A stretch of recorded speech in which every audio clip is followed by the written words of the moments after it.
Guys, welcome back to Crafter Ginny channel. तो आज हम फिर से आ गए अपने न्यू वीडियो के साथ। तो समर वेकेशन स्टार्ट हो गया गाइस, आपको पता है। तो आज हमने निकाला है ये मिट्टी का मटका और इसमें बिल्कुल चिल्ड पानी रहता है। तो इसका पानी पीना बहुत अच्छा होता है हमारी सेहत के लिए। आज हम इसको जूट से डेकोरेट करेंगे, ये देखो ये वाली जूट से। तो वीडियो में लास्ट तक के बने रहना।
अब 1 आवर बाद हम आपको दिखाएंगे जब इसका पानी ठंडा हो जाएगा।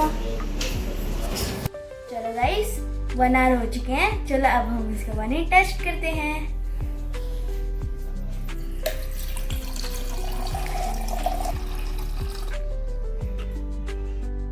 गाइस देखो, ये देखो ठंडा हो गया पानी, देखो कितना चिल्ड। नाइस। देखो गाइस, मैंने ये रॉप इसलिए लगा रखे जिससे इसके अंदर का पानी ठंडा रहे। भी इतना अच्छा है मिट्टी का। तो गाइस, अगर आपको हमारा ये वाटर पॉट अच्छा लगा हो तो कमेंट में बताना और लाइक शेयर कमेंट करना ना भूलना।